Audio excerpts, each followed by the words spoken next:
প্রথম হচ্ছে আপনারা বলেন ঐক্যর চিন্তা আছে কিনা আমাদের মধ্যে। নিঃসন্দেহে আমরা দাবি করি আমরা ঐক্যর সাথে আছি। হযরত মাওলানা সাদ সাহেব দামাত বরকাতুহু সারা পৃথিবীর তাবলীগ জামাতের একক আমির। ওনাদের মধ্যে এখনো পর্যন্ত কোন আমাদের ওনাকে যদি নাও মানে ওনাদের মধ্যে এখনো পর্যন্ত একক আমির বানাইতে পারে নাই। এক আমিরের মাধ্যমে আমরা সারা পৃথিবীতে তাবলীগের কাজ পরিচালনা করতেছি। এটা আমরা মনে করি ঐক্যর সাথে আছি। আসসালামু আলাইকুম রহমতুল্লাহ। আপনার মাত্র সাদিয়ানি ফেরকায় আছেন, ঢাকা মিরপুরের একজন জিম্মাদার সাথী।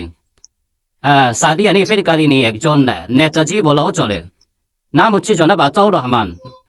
জনাব আতাউর রহমান সাহেব ইনি ঢাকা মিরপুরের একজন সাদিয়ানি নেতা। ইনি যে মসজিদের জিম্মাদার সাথী, সেই মসজিদের নাম হচ্ছে বাইতুল জান্নাত মসজিদ।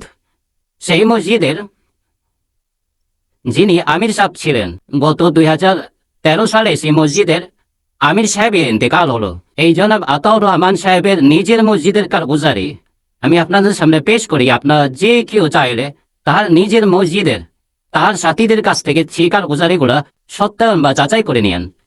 এই আতাউর রহমান সাহেব যে মসজিদের সাথী, সেই মসজিদের নাম হচ্ছে বাইতুল জান্নাত মসজিদ। সেটা মিরপুর কালসি এলাকায়, কালসি নামক এলাকায় অবস্থিত। এই আতাউর রহমানের মসজিদের যিনি আমির সাহেব ছিলেন, সেই আমির সাহেবের নাম ছিল আলী হোসেন। সেই আলী হোসেন সাহেবের ইন্তেকাল হয়েছে 2013 সনে। সেই 2013 সন থেকে এখন পর্যন্ত আপনারা যে কেউ চাইলে খবর নিয়ে দেখতে পারেন এই মসজিদের কাজ মশওয়ারা করে চলতেছে। এবং আমি নিজে এই মসজিদের সাথীদের সাথে সত্যায়ন করেছি, খবর নিয়ে দেখেছি। যখন এই মসজিদের আমির সাহেবের ইন্তেকাল হলো 2013 বা 2014 সনে, তখন এই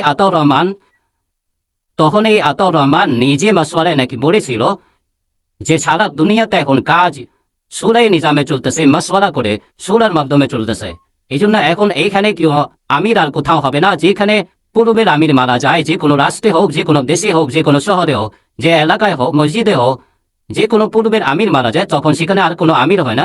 বাড়ি বাড়ি করে ফয়সাল বানিয়ে কাজ চালানো হয়। সে 2013 সন থেকে এখন পর্যন্ত সেই মসজিদে যে কেউ খবর নিয়ে দেখে, সেই মসজিদের অবস্থা আমি খবর নিয়ে দেখেছি। সেই মসজিদের অবস্থা হচ্ছে যে এখন পর্যন্ত তারা মাসওয়ারা করে, যেভাবে সুরাই নিজামের হযরতরা মাসওয়ারা করে ফয়সাল বানিয়ে কাজ করে, সেভাবে তারা কাজ করে।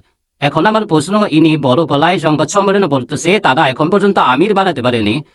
তো কত আশ্চর্যের বিষয়, 2013 সনে জনাব আতাউর রহমান সাহেবের নিজের মসজিদের আমির সাহেবের ইন্তেকাল হলো। জনাব আতাউর রহমান সাহেব কেন আমির বানাতে পারলেন না? কেন এখন পর্যন্ত তার মসজিদের কাজ আমির ছাড়া মাসওয়ারা করে ফয়সাল করে কাজ চলতেছে? কত বড় প্রতারণা, কত বড় দ্বিমুখিতা এটা এতাতি নেতাদের।